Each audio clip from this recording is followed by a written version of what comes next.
welcome to another installment of Winter Solace here from the Asylum for Art. My name is Scott Arnold. Today we have Claire Butler, the pianist. And after the show, we're going to have a little question and answer period. So type your questions into the comment field below, and then we'll ask Claire afterwards. So Claire Butler.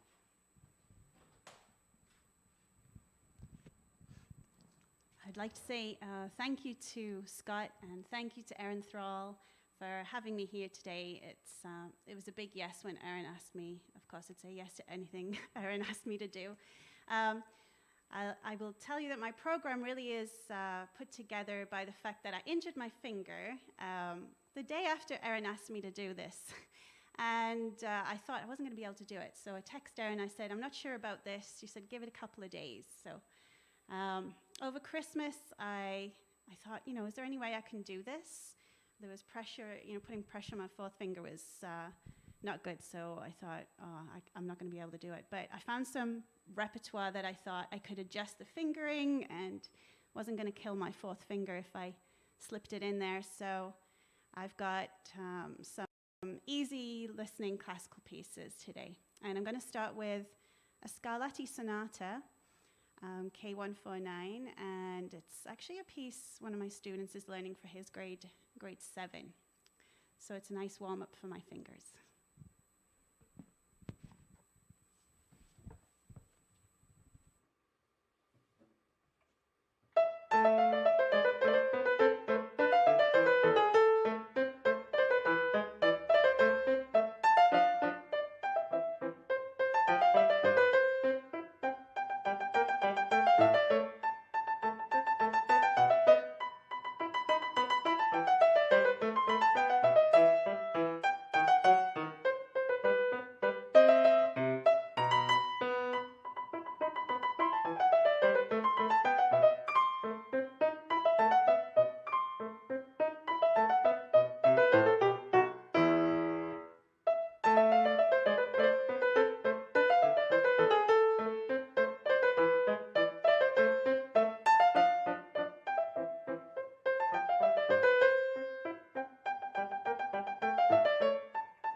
Number 4, Opus 90, number 4, and it's one that I've played for since I was a teenager, actually. So I really like this piece.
So I'm going to play 2 Chopin nocturnes. I'm going to play one now before I play some Debussy. And it's one of my favorite nocturnes. It's the one in C sharp minor. And he dedicated it to his sister. And he said, learn this before you learn my piano concerto.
So a lot of what I do is I work with children, and I'm always trying to engage them,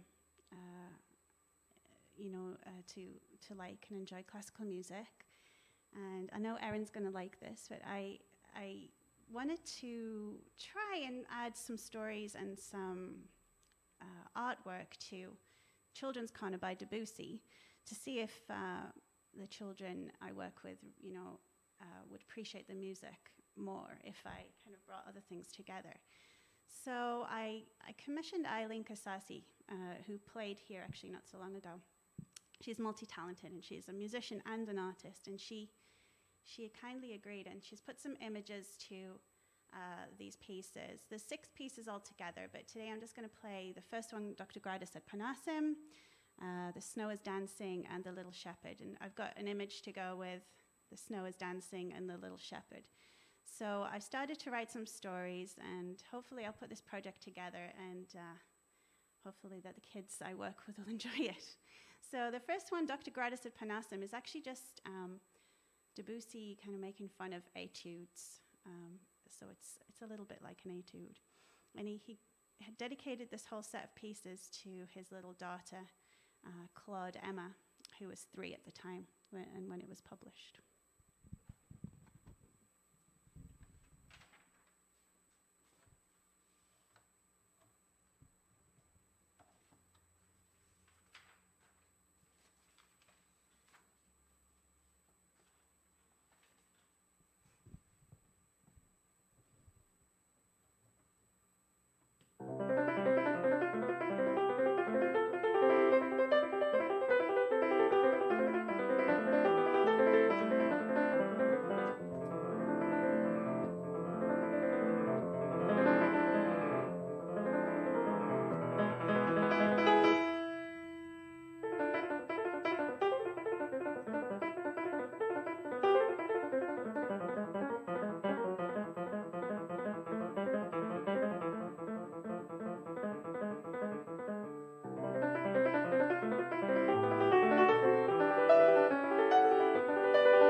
So the second one in this set I'm playing is The Snow is Dancing.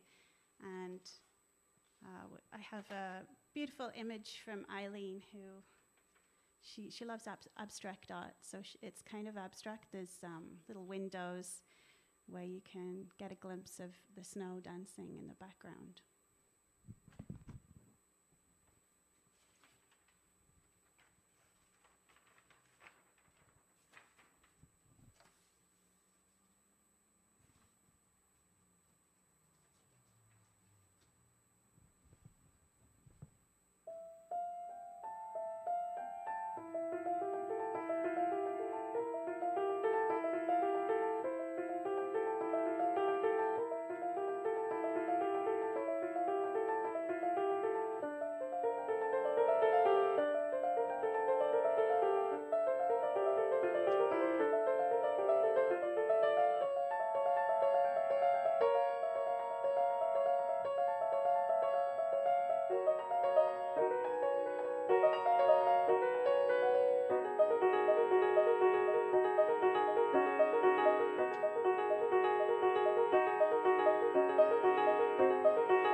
And the third one I'm going to play is The Little Shepherd.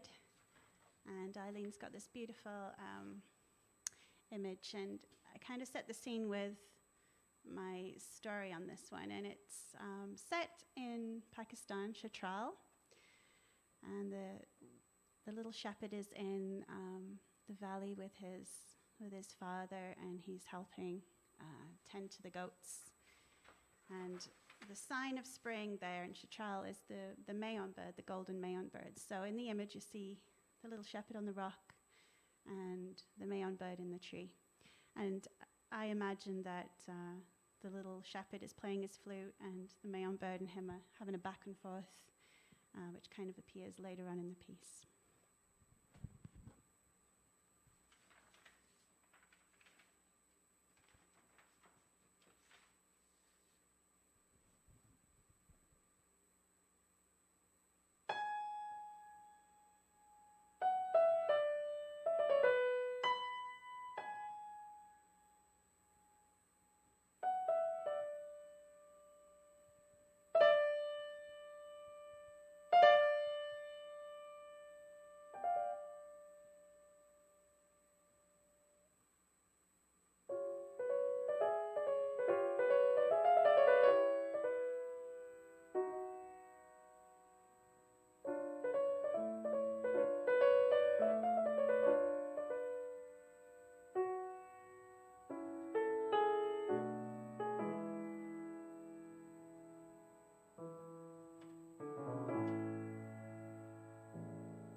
So now I'm going to play the other nocturne that I have today, which is Nocturne in E minor, Opus 72, number 1.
do I have time to play my last one? Yeah? Okay, it's very short. Okay, so it's a march from The Love of Three Oranges by Prokofiev. It's an arrangement for piano. It's very short.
Well, that was fantastic.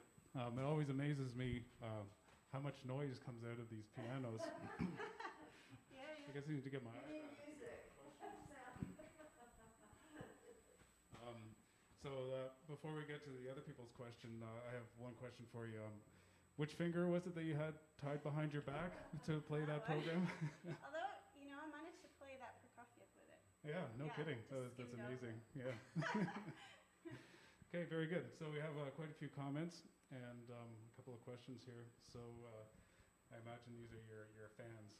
So Kate Snellgrove says, "Go Claire." Kate. Angelique Paradisus, "So wonderful, Claire. You are great." And she also says, "Charles Casillas is watching you."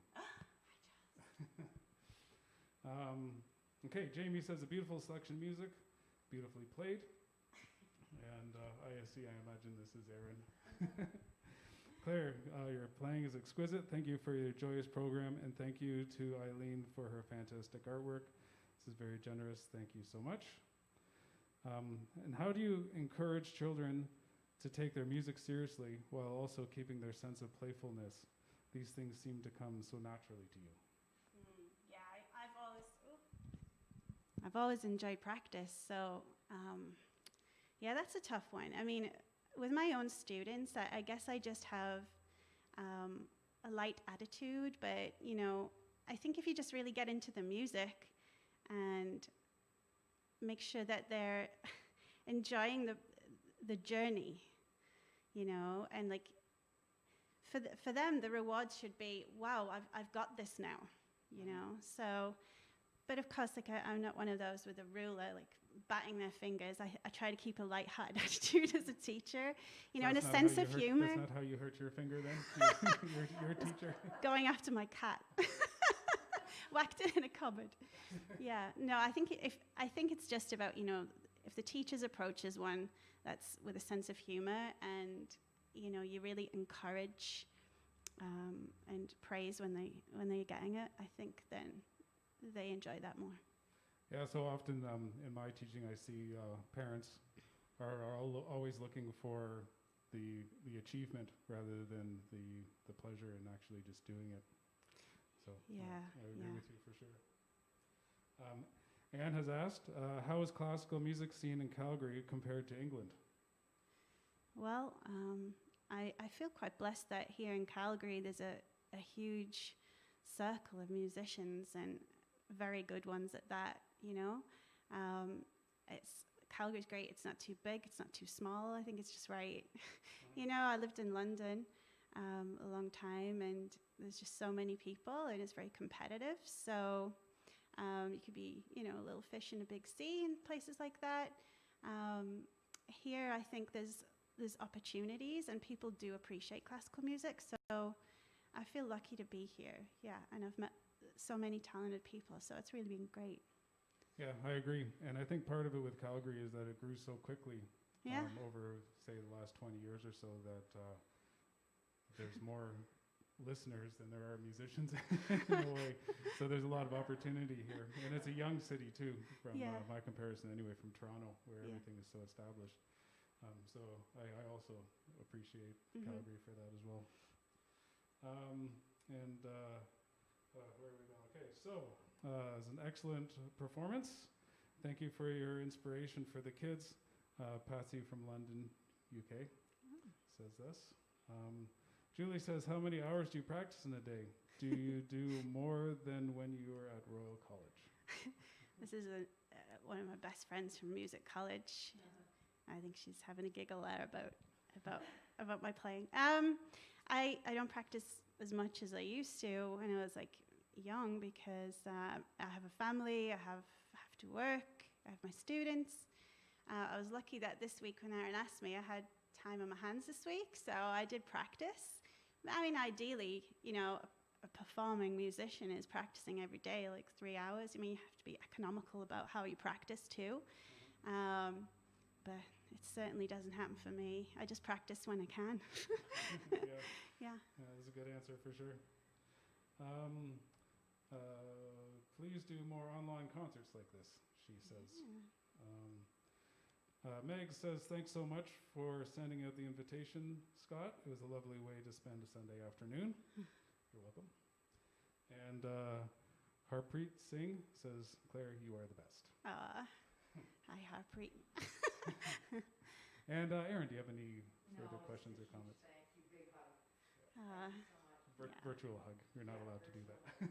Yeah, so great. So great that, you know, it's dedicated to the healthcare workers and, you know, to show our gratitude, to keep showing that gratitude because, yeah, they certainly are doing well for us, that's for sure. Yeah. Okay, well, thank you for coming. Our next show is next weekend. Who do we have next weekend? Afo, percussionist. Percussion, Afo the percussionist. So I'm looking forward to this. And they'll be next Sunday at 2. Yeah. Till then, we'll sign off. Thank you.